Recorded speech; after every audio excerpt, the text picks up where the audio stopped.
안녕하세요. 장유신 목사입니다. 지난 한 주간 잘 지내셨죠? 우리 이번 주에 갈라디아서 공부 7번째 시간을 맞아서 갈라디아서 4장 전체를 한번 살펴보는 시간을 갖도록 하겠습니다. 저희들이 갈라디아서 공부를 통해서 하고 있는 것 중에 목표가 통전적 성경 읽기죠. 통전적 성경 읽기. 통전적 성경 읽기는 기본적으로 성경에서 벌어지고 있는 일이 무엇인지 그 쟁점을 파악하는 거예요. 쟁점. 무슨 일이 지금 벌어지고 있는지, 어떠한 아규먼트가, 어떠한 논쟁이 여기서 지금 벌어지고 있는지를 파악을 해가지고, 그래서 그 맥락 안에서 하나님의 말씀을 이해하는 것이죠. 그런 다음에 그것을 지금 우리 현재 신앙의 삶을 끌어와서 적용을 하는 것인데, 이런 것들을 해나가다 보면은 느끼는 게 굉장히 많이 있는데요. 저도 제가 이제 목회를 하고 지금 담임 목회를 15년 차를 하고 있는데, 창세기부터 요한계시록까지 다 이렇게 자세하게 다 설교도 하고 또 이렇게 통전적인 성경 읽기를 계속 하고 있습니다만, 우리가 얼마나 파편적으로다가 이 성경의 이 어떤 구절구절을 가지고서 이렇게 좀 짜깁기 하듯이 신앙생활을 하고 있나, 이런 것들을 사실 많이 느껴요. 그런 것들 좀 벗어나서 통전적인 성경 읽기를 통해 가지고 우리가 쟁점 파악을 잘 해서 그 맥락 안에서 하나님의 말씀을 이해하는 것이 굉장히 사실은 중요하죠. 그래야지 온전하게 성경에서 이야기하는 신앙의 모습이 무엇인지를 잘 파악을 할 수가 있습니다. 마음에 와닿는 그런 구절, 그런 말들만 수용해가지고 우리의 신앙을 갖다가 빌드업을 하면은 굉장히 부족합니다. 그러니까 일례를 들어가지고 우리가 피아노를 배울 때 악보대로 연주하는 법을 배워가지고 연주해야지만 그게 연주가 되는 것이죠. 그렇지 않고 그냥 내 마음대로 피아노 건반을 두드리면 뭐가 되죠? 연주가 되지 못하고 소음이 됩니다.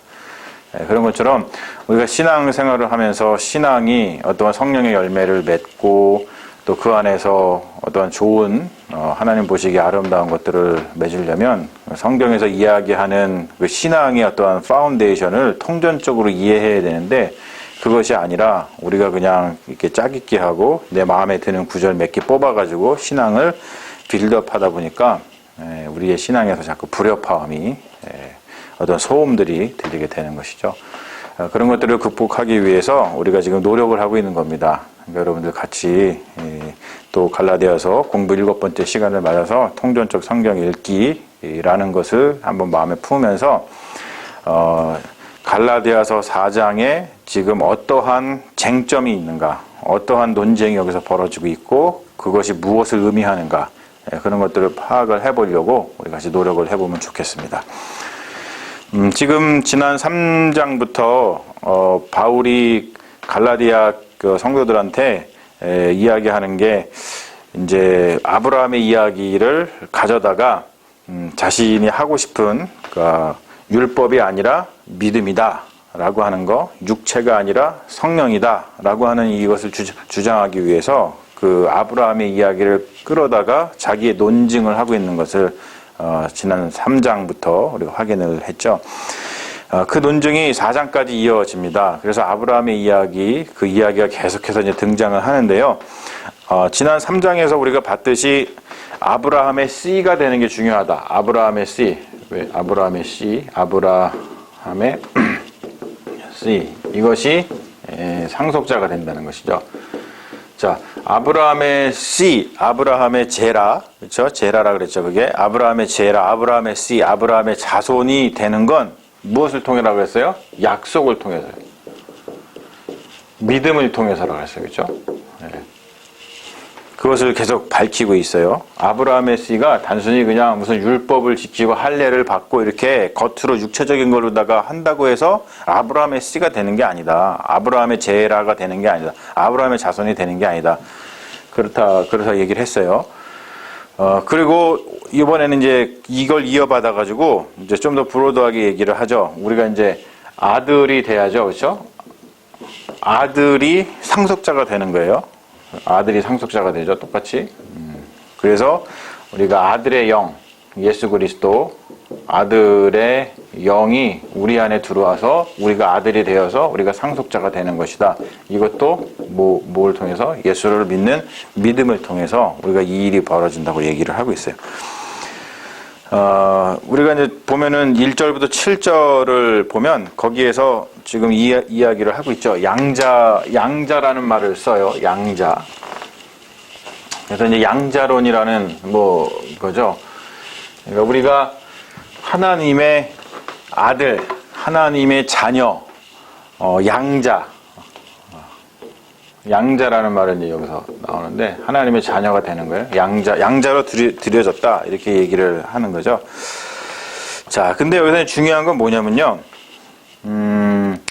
바울이 지금 아브라함에 대한 이야기, 지금 양자가 되었다, 이런 것들을 하는 중요한 이유는 뭐냐면 계속해서 이것 때문에 그렇거든요. 우리가 의의 소망 가운데 거하는 거, 우리가 정말에 의롭다고 인정을 받는 거, 그러니까 다른 말로 표현해서 이게 이제 다 구원이죠. 한마디로 얘기하자면 구원을 받으려고 하면 구원은 어떻게 우리에게 임하느냐는 거예요. 구원은 어떻게 임해야 되냐? 어떻게 임해야 되냐면 상속자가 돼야 된다는 거예요. 상속자.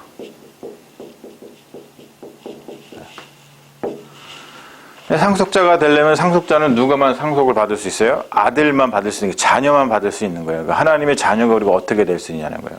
이런 일이 어떻게 발생하느냐는 것이죠. 이러한 일이 율법을 통해서 발생하지 않는다는 거 얘기를 하는 거예요.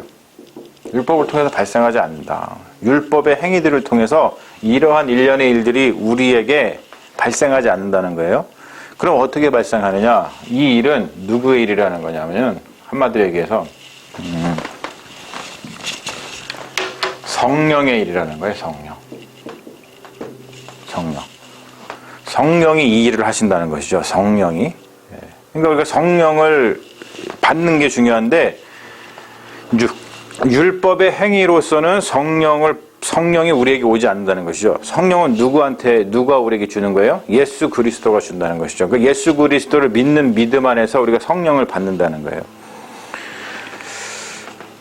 성령의 중요성을 계속 이야기하거든요. 그래서 이 바울의 신학을 바울이 이야기하는 구원론, 바울이 이야기하는 신학을 들여다보면 거기에는 아주 깊은 성령론이 있습니다. 근데 우리가 사실은 성령이라고 하는 것에 대해서 별로 이렇게 잘 고민을 안 하고 성령에 대해서 우리가 잘 안다고 자꾸 생각을 하거든요. 그러니까 성경에서 이야기하는 성령 하나님하고 우리가 그냥 상식적으로다가 그냥 이렇게 이해하려고 하는 성령에는 굉장히 온도 차이가 있어요. 특별히 왜 그러냐면 거기도 제가 이렇게 좀 써놨습니다만 성령과 우리 특히 한국 사람들은 무속신앙이 강하다 보니까 무속신앙의 영향을 받죠. 무속신앙은 우리 한국인들의 가장 깊은 뿌리에 있는 거라고 이제 종교학자들이 이야기를 하죠. 한국의 종교학자들이. 이것을 통해서 보면 알지만 성령과 무당의 신내림을 굉장히 헷갈려 합니다. 혼동을 해요. 그러다 보니까 성령의 삶이라는 게 왜곡이 되고 성령의 삶이라는 게 굉장히 추악하게 타락하는 면이 있어요. 그래서 되게 성령이다, 그리고 성령 받았냐 라고 얘기할 때 그거에 대한 지표를 뭐라고 자꾸 삼아요. 여러분 성령 받으셨어요? 물어볼 거냐. 그럼 그 성령을 받은 지표를 우리는 자꾸 뭐라고 얘기해요. 그렇죠. 방언, 또 뭘 하면은 성령 받았다고 얘기를 해요. 예? 무슨 예언, 예? 그리고 또 무슨 병고침, 그렇죠? 신유라고 그러죠. 이런 거.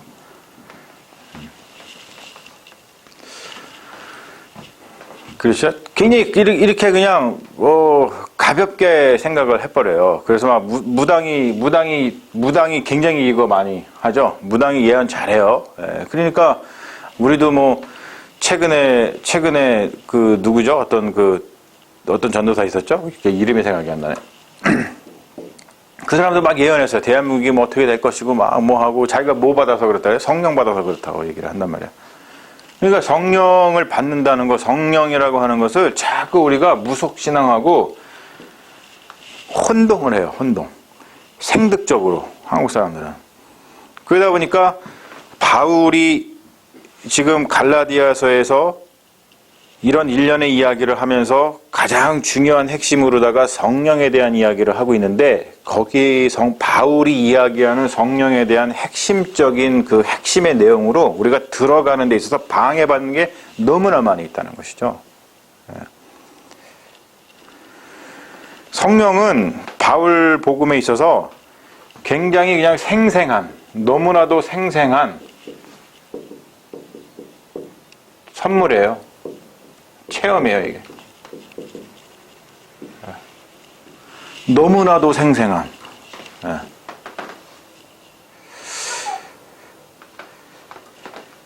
근데 오늘 말씀을 보면은 바울이 무슨 얘기를 하냐면 성령이 우리 안에 들어와야지만 그 성령이 우리 안에서 하나님을 아버지라고 부른다는 거예요. 자, 성령이 들어와서 하나님을 아버지로 부를 수 있게 해준다는 것은 우리의 신분이 어떻게 바뀐다는 거예요? 하나님의 아들로, 자녀로다가 바뀐다는 것이죠. 그 일은 다른 것이 해주는 게 아니라 율법의 행위들이 그 일을 해주는 게 아니라 성령이 우리에게 주는 선물이라는 거예요.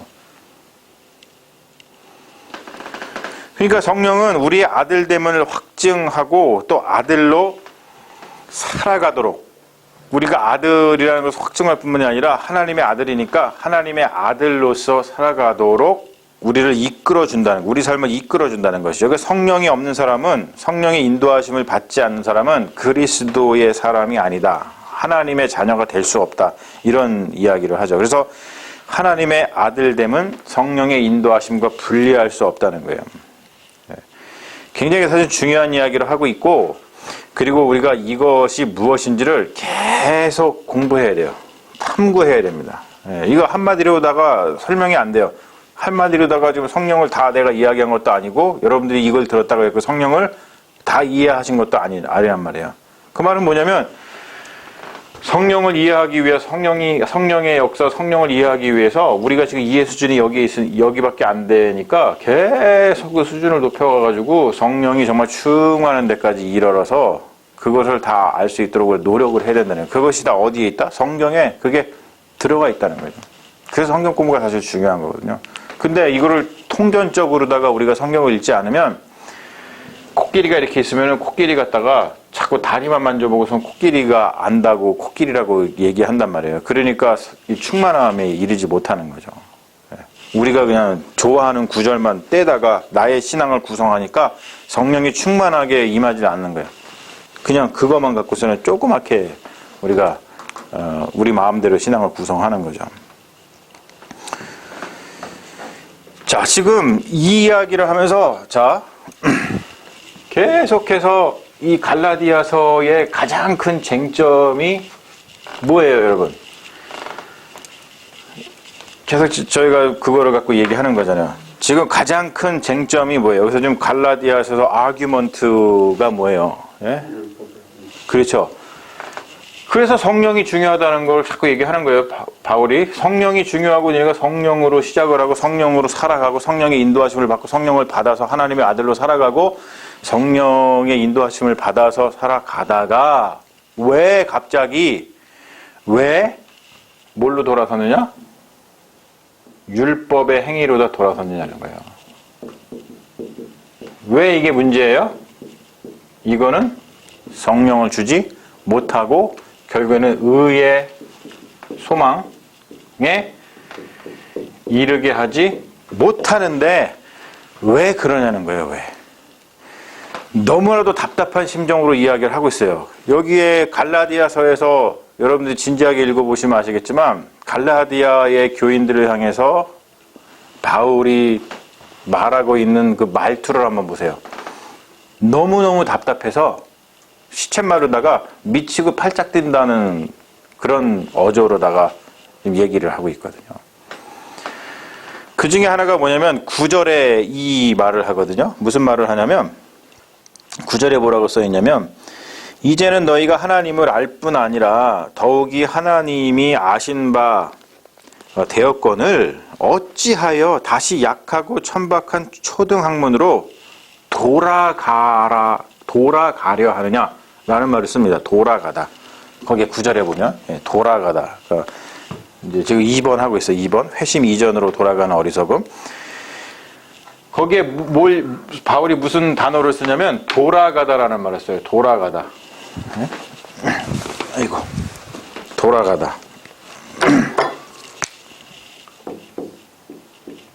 돌아가다. 왜 돌아가라 하느냐? 근데 이 말이 얼마나 재밌는 말이냐면요. 자, 저 말은 원래 헬라어에서 원래 어떨 때 표현하는 말이냐면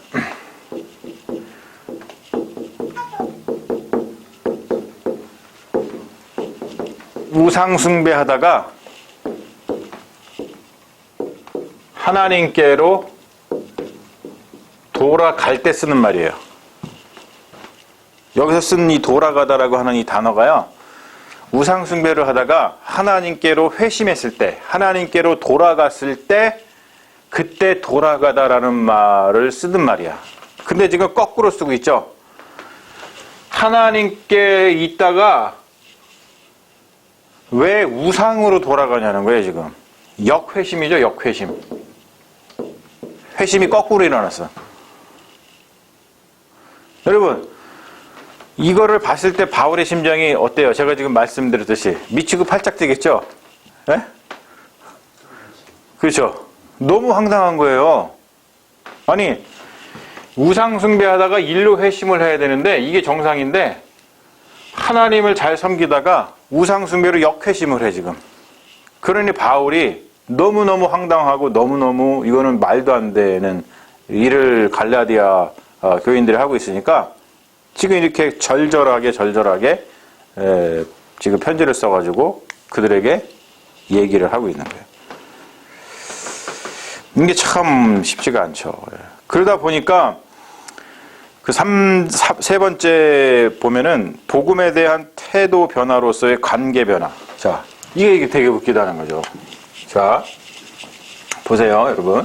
거기서 지금 바울이 무슨 얘기를 하는 거냐면은 이런 얘기를 하는 거예요.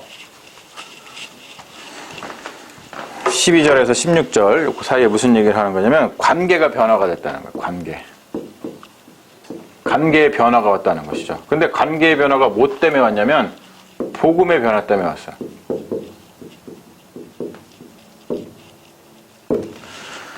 자, 처음에 성령을 쫓아서 사는 삶, 성령의 삶이라고 우리가 얘기를 하죠.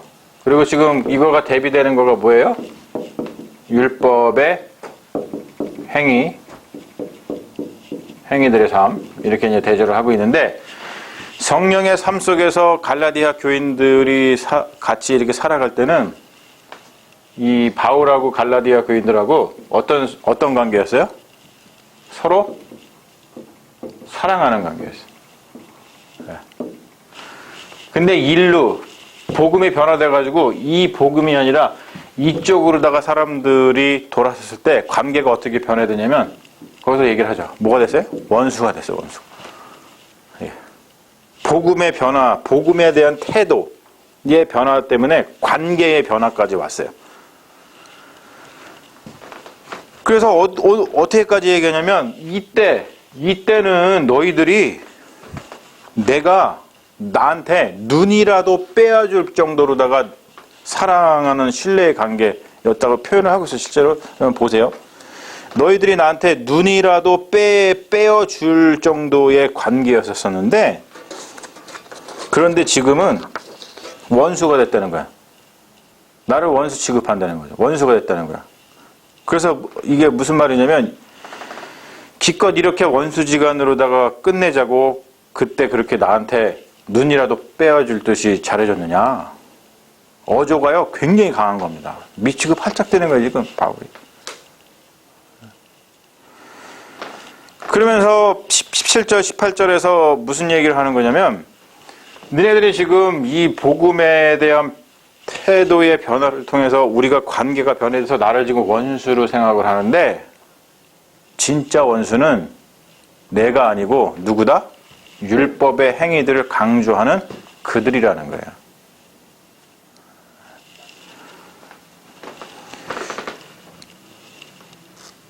지금 갈라디아 교인들의 마음을 사로잡아서 막 선동하고 있는 그 사람들이야말로 전혀 순수하지 못한 동기에서 부지런을 떨고 있다는 것이죠. 그 얘기를 지금 보면 이렇게 얘기하고 있잖아요. 그들이 너희에 대하여 열심을 내는 것은 좋은 뜻이 아니요 오직 너희를 이간시켜 너희로 그들에 대하여 열심을 내게 하려 함이라.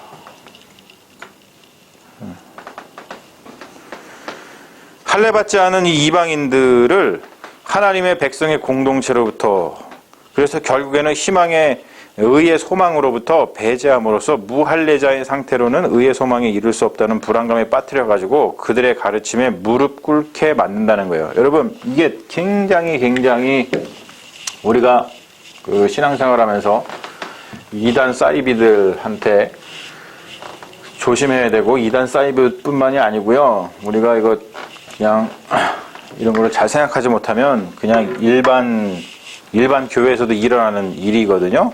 왜냐면 지금 이 얘기하죠. 지금 그들이 이 사람들이 지금 무할례자잖아요. 이방인들이잖아요. 무할례자들한테 지금 이 선동자들이 니네 지금 율법의 행위들을 안 하면은 구원 못 받아라고 하면서 그 선동가라고 지금 얘기하죠. 선동가들이 이 무할례자들한테 뭘 먼저 조성을 한다고요? 불안을 조성해요. 불안. 네. 이거는 어느 집단, 어느 사회에서나 선동가들이 벌이는 전략이에요. 전략. 네. 자, 이거는요, 상품을 팔아먹는 비즈니스맨들한테도 적용이 되는 거예요.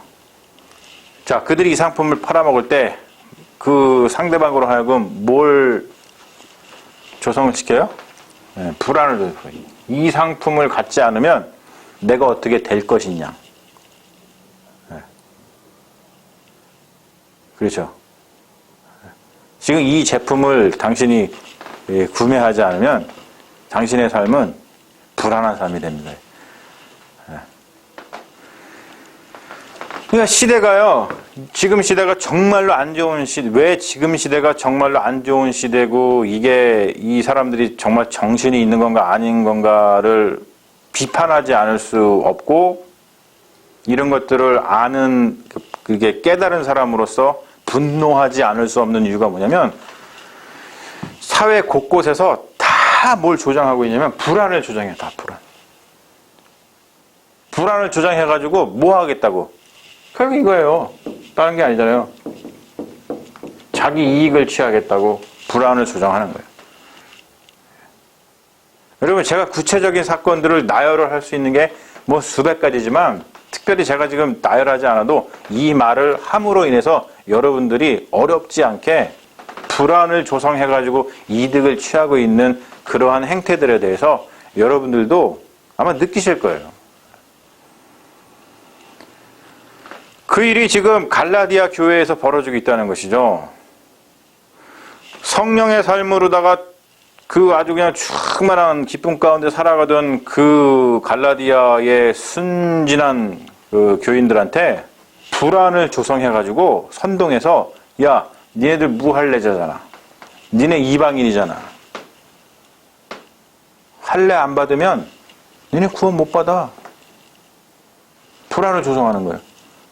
그래? 내가 구원을 못 받아? 그럼 어떻게 해야 되지? 불안하잖아요. 그 할례 받으면 돼. 걱정하지 마. 그런 식으로다가 선동을 해가지고 복음에서 돌아서게 만들고 있다는 거예요, 지금.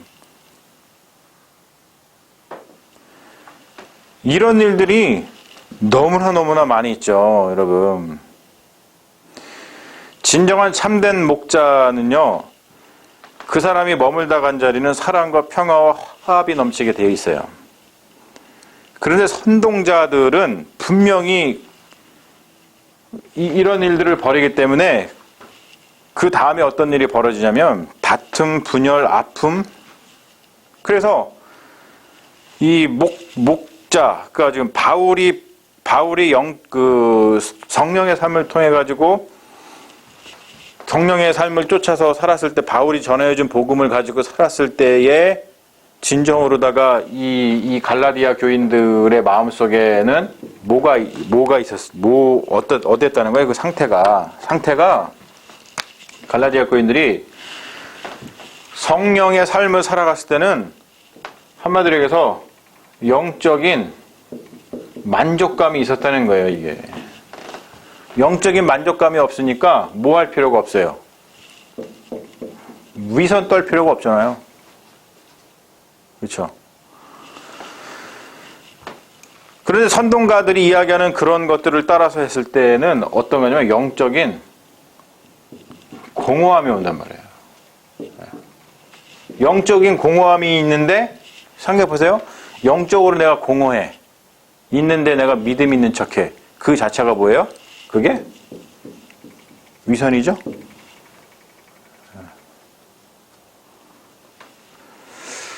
그러니까 우리가 신앙생활을 하고 우리가 공동체를 나간다는 것은 결국에는 영적인 만족감 속에서 살아가는 건데요. 이러려면은 이게 지금 이 갈라디아에서 벌어지고 있는 이렇게 어떤 불안을 조성해가지고 자기 이익을 위해서 불안을 조성해가지고 그래서 영적인 공허함을 결국에는 주는 그러한 공동체는 안 된다는 것이에요. 근데 그런 일들이 지금 이 갈라디아에서 벌어지고 있으니까 얼마나 미치고 팔짝 뛰겠어요, 바울이.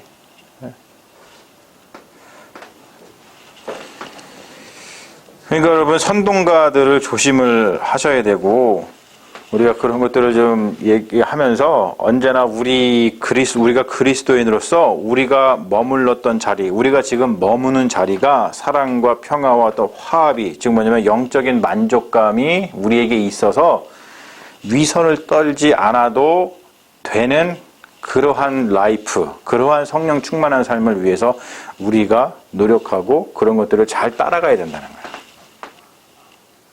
할렐루야. 이런 거 있으면은 아멘 뭐 이런 게 좀 나와야지 이렇게 좀 하면서 좀 저도 신받고 여러분들이 그 들으시면서 아멘 크게 하신 줄로 믿습니다. 아멘. 예.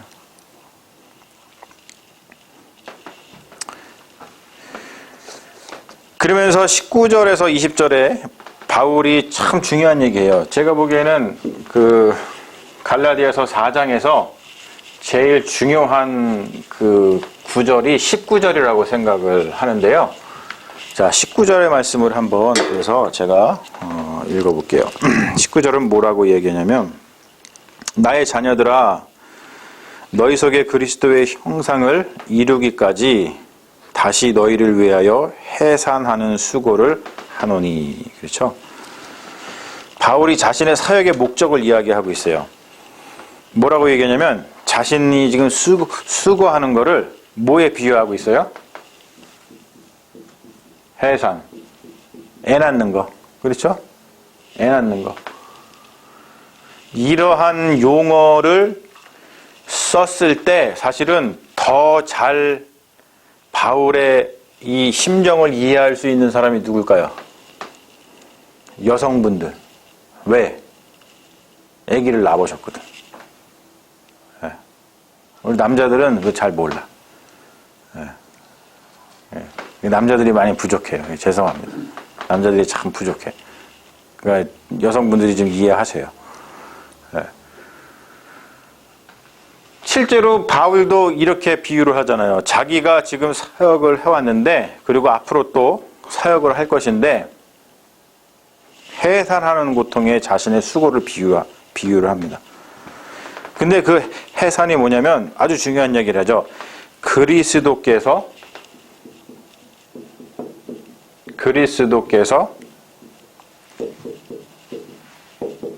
형체를 갖추실 때까지 이게 해산의 고통이야. 까지 우리가 해산의 수고를, 해산의 고통의 수고를 해야 된다는. 여러분, 이거는 굉장히 중요한 말이에요. 너무너무 중요한 말이기 때문에 사실은 뭐 이것만 가지고서는 여러분들이 막 이내 박히도록 계속 그냥 1시간 동안 그냥 막 그냥 목사님 그만 얘기하세요 할 정도로 막 그냥 얘기해도 이거는 모자람이 없는 그런 말씀이죠. 그리스도께서 형체를 갖추실 때까지 해산의 수고를 계속할 것이다. 우리 안에 그리스도를 낳으려고 하는 수고. 쉬워요, 여러분? 어렵죠? 여러분, 요즘에 우리가 교회가 부흥이 안 된다. 그러니까 뭐 우리 교회 얘기만이 아니라 뭐 기독교 전체의 얘기잖아요. 교회가 부흥이 안 된다. 기독교가 부흥이 안 된다. 왜 그럴까요? 지금 이 말로다가 여러분들이 한번 생각해 보세요. 왜 그래요? 요즘 기독교인들이요. 해산의 수고하는 거를 싫어해요. 귀찮아요. 아니, 현실이에요. 그리스도를 낳을 때까지 해산의 수고를 해야 된다. 애 하나 낳으려면 엄청나잖아요. 그렇죠? 애 하나 낳으려면 8개월, 10개월, 그렇죠? 애기를 난 지 오래되고 저도 다 애를 안 낳아가지고 8개월이라고 잘못 얘기했네. 10개월, 그렇죠? 10개월. 10개월 동안 뱃속에 넣어서 키워야 되고 뭐 할 때 여러 가지 힘들고 어려운 것이 너무 많고 또 애를 탁 낳을 때 얼마나 힘듭니까? 예? 애 낳을 때. 예? 저 같은 경우는 집사람 애기 낳을 때 거기 다 들어가가지고 제가 애기 받았는데 뭐 그냥 이루 말할 수 없죠. 그렇게 그리스도를 낳으려고 하는 그 수고, 예, 그 해산의 수고, 그것이 바울이 이야기하는 자기 사역의 목적이라고 그랬어요. 여러분, 이것은 여러분 형광사인펜 막 쳐가지고요. 이거는 막 여러분들이 마음속에 단단히 품으셔야 되는 말씀이에요. 갈라디아서 4장 19절의 말씀. 우리 교회 공동체가 동일하게 수고해야 하는 사역입니다. 그러니까 이거를 생각하면 우리가 얼마나 참 부족하게 수고하고 있는지를 알 수 있고요. 좀 반성해야 되겠죠. 반성 우리가 사실은. 우리 안에 그리스도를 낳으려는 수고, 그리스도의 십자가 외에는 자랑할 것이 없는 삶.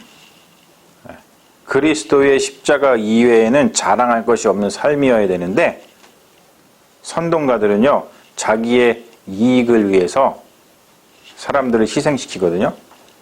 왜요? 그리스도 십자가 외에는 자랑할 것이 없는 삶이어야 되는데 다른 걸 자랑하고 싶으니까. 되게 심각한 겁니다. 사랑을 통해서 활성화되는 믿음의 삶, 성령에 발맞춰 살아가는 삶, 그리스도가 내 안에서 형체를 갖추시고 그리스도가 낳으면 잉태를 하게 되면 이렇게 살아가게 되는데 그렇게 되기까지는 해산의 수고가 있어야 되는 거예요. 이게 쉽지가 않죠.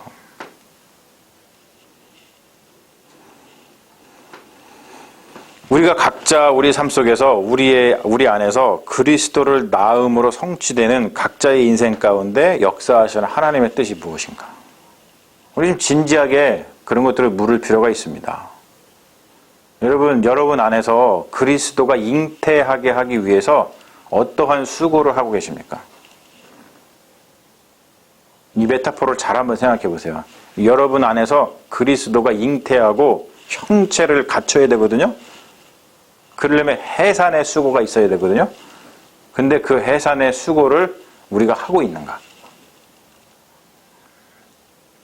굉장히 중요한 그러한 질문이고요.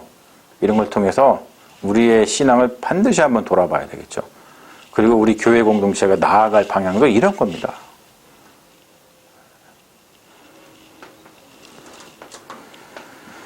자신의 이 논증을 계속 이어가기 위해서 바울이 21절에서 31절에 무슨 이야기를 또 하냐면 아브라함의 이야기를 다시 끌어들이죠. 아브라함의 이야기 중에 또 중요한 이야기가 있죠. 바로 뭐냐면 사라와 하갈의 이야기입니다. 사라와 하갈. 자, 우리가 알다시피 이것을 갖다가 알레고리적 해석이라고 얘기를 하고 있는데요. 24절에 보면은 바울이 이것은 비유니 할 때 이 비유, this is allegory라고 말하거든요. 알레고리가 뭐냐면 지금 이 이야기 표면 뒤에 어떠한 영적이고 도덕적인 의미가 숨어 있다. 그거를 이야기하는 거예요, 지금. 굉장히 중요한 그 성경 읽기의 한 방식인데요. 알레고리를 찾아내는 거죠. 이것은 좀 더 설명이 사실 필요한데 이거는 뭐 우리가 여기서는 다루는 주제가 아니니까 뭐 다음에 성경 해석에 대한 어떤 이야기를 할 기회가 있으면 그때 자세하게 제가 알레고리적인 해석이 뭔지를 그때 말씀을 드릴게요. 일단 자, 알레고리적인 해석을 통해 가지고 하갈과 사라의 이야기를 해석을 하고 있어요. 지금 바울이 뭐라고 이야기하냐면 우리가 알다시피 하갈에게서도 그러니까 아브라함이 자녀를 갖다가 낳거든요. 하갈을 통해서 누구를 낳아요? 이스마엘을 낳아요. 그렇죠? 사라를 통해서 누구를 낳아요? 이삭을 낳습니다. 자, 우리가 알다시피 이삭과 이스마엘 중에 이스마엘이 형이에요. 먼저 낳았어요. 그런데 하나님께서 뭐라 그러죠? 이스마엘은 아니, 이 둘 중에서 누가 약속의 자식이에요? 하나님이 약속을 주셨는데, 야, 네가 약속을 받잖아요. 너가 자녀를 낳을 거다. 자녀를 낳아서 저 하늘의 별과 같이, 저 바다의 모래와 같이 너네들 자녀를 얻게 될 것인데, 그 약속의 말씀이잖아요. 그 약속을 받고 난 자녀가 이삭입니까? 이스마엘입니까? 이삭이잖아요, 이삭. 그렇죠? 이삭. 이것은 그냥 육신으로 낳았다는 거예요. 자, 그 말은 뭐냐면 왜 이게 중요해요? 약속으로다가 난 자녀고 이것은 육체로다가 난 자녀예요.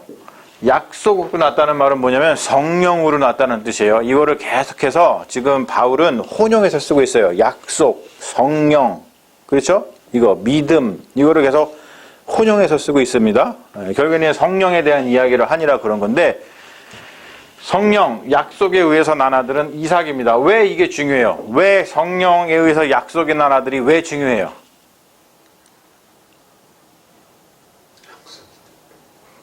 지금 논리를 생각해 보세요. 왜 이게 중요하다는 거예요? 얘가 뭘 받을 수 있으니까? 상속자가 되니까 그래요.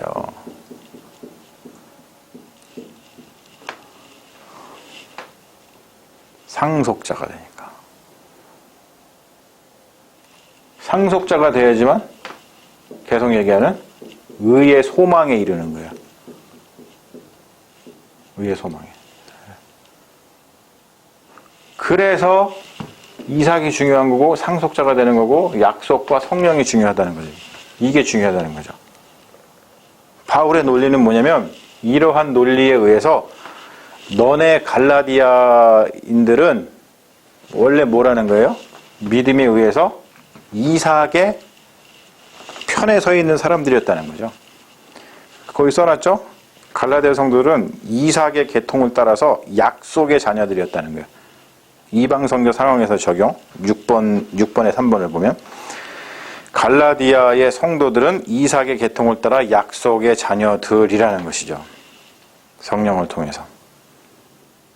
근데 이게 왜 중요하냐? 바로 미래의 상속에 관한 것이기 때문에 상속자가 돼야 되기 때문에 이렇게 자녀가 돼야지만 쉽게 얘기해서 구원받는다는 거예요.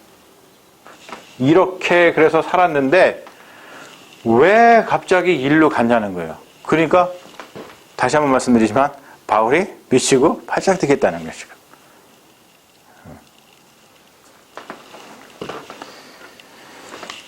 이 이야기가 지금 바울이 갈라디아서 3장하고 4장에서 계속 하고 있는 그러한 이야기 논쟁이고 쟁점이거든요.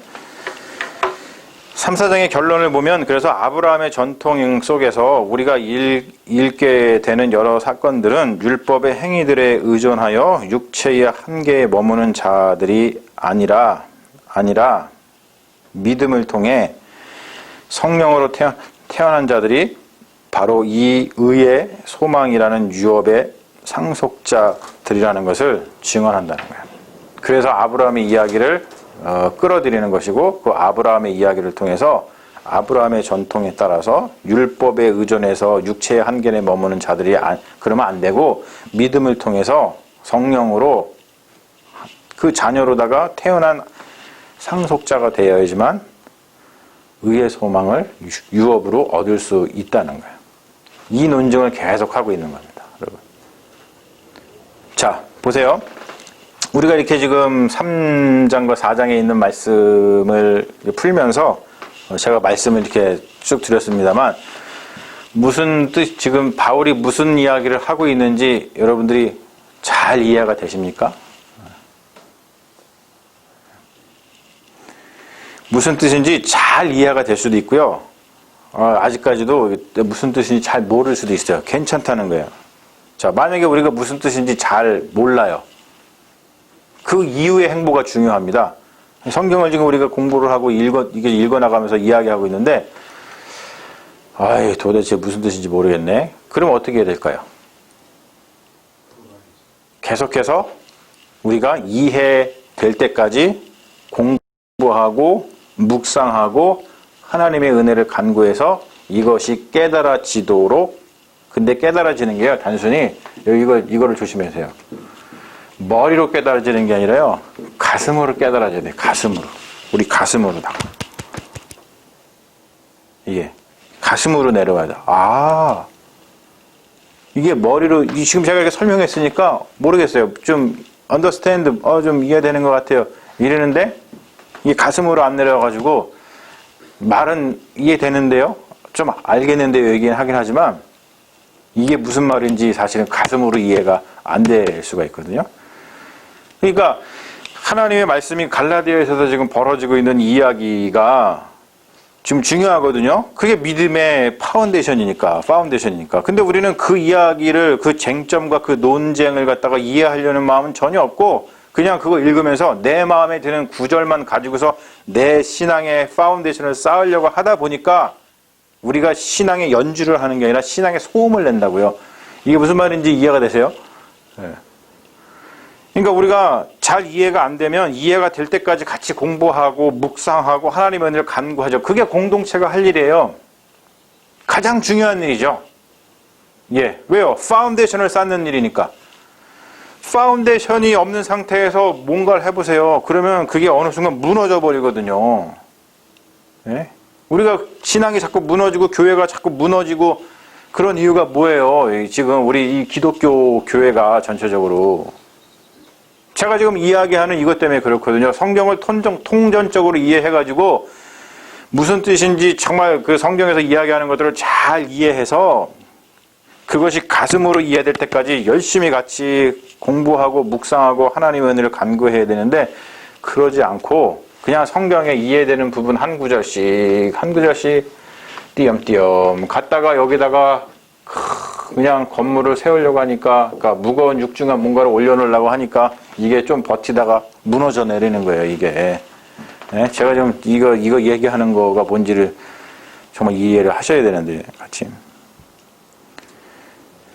그러니까 여러분, 이해가 안 된다고 자신이 이해하는 데까지만 가고 나머지는 자기 마음대로 생각하면서 신앙생활을 하면은 신앙의 소음만 만들 뿐입니다.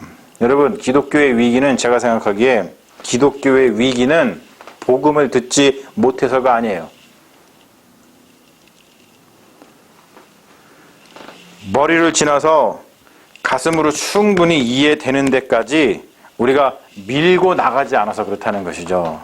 그냥 하다가 성경의 이야기를 그냥 내가 이해되고 그냥 은혜되는 이야기만 가지고서 이렇게 신앙의 파운데이션을 구성하니까 그렇다는 거죠. 이렇게 하면 안 되고, 제 말은 뭐냐면 계속해서 우리가 이해되고 가슴으로 이해될 때까지 계속 하나님의 말씀을 갖다가 계속 우리가 같이 공부하고 계속 같이 묵상하고 하나님의 은혜를 간구해서 가슴이 충만한 데까지 가면 여러분 그런 파운데이션이 아주 튼튼해지잖아요. 그러면 그 위에서요 정말 엄청난 그런 하나님의 능력을 발휘하는 그런 하나님의 그 사역자들이 우리가 되고 그러한 선교적인 교회가 될 수 있다는 것이죠.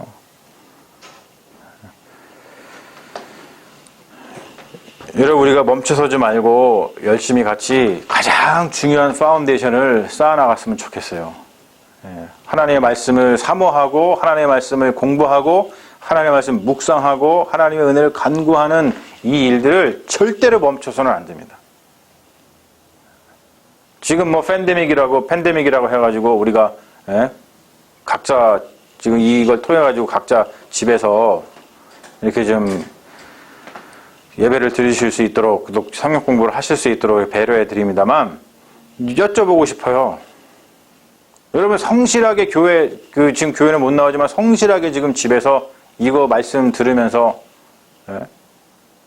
이렇게 예배 드리고 하나님의 말씀 어떻게든지 좀 이해하려고 노력을 하고 계신지 아니면 이걸 제공해 드리는데도 불구하고 그냥 하찮고 귀찮게 여기면서 그냥 이렇게 넘어가는지 제가 일일이 다 확인할 수 없지만 여러분 신앙의 양심을 가지고 우리가 정말 그리스도인이고 하나님께 부르심을 받았다면 우리가 적어도 이 가슴으로다가 하나님의 말씀이 충만히 이해돼서 영적인 성령의 충만함, 성령의 만족함이 우리 마음속에 자리 잡을 때까지 해산의 수고, 그 수고를 아끼지 말아야 됩니다. 왜요? 여러분, 그게 우리에게 구원을 주니까요. 우리가 구원보다 더 중요한 게 어디 있습니까?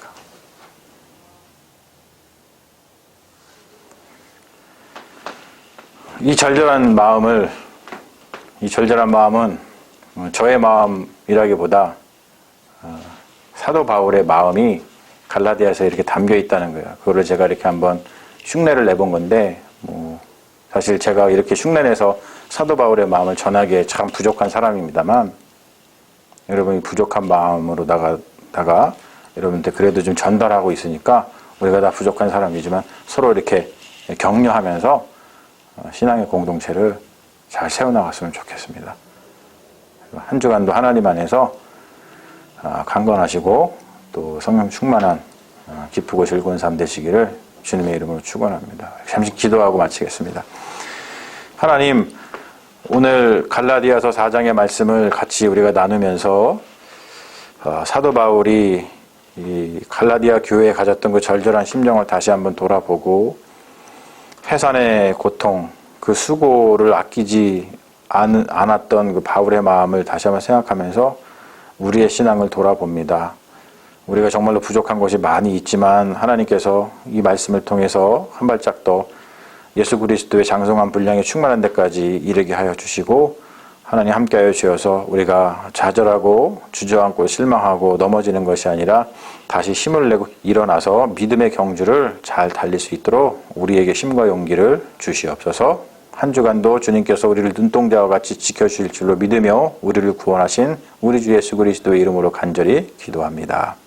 아멘.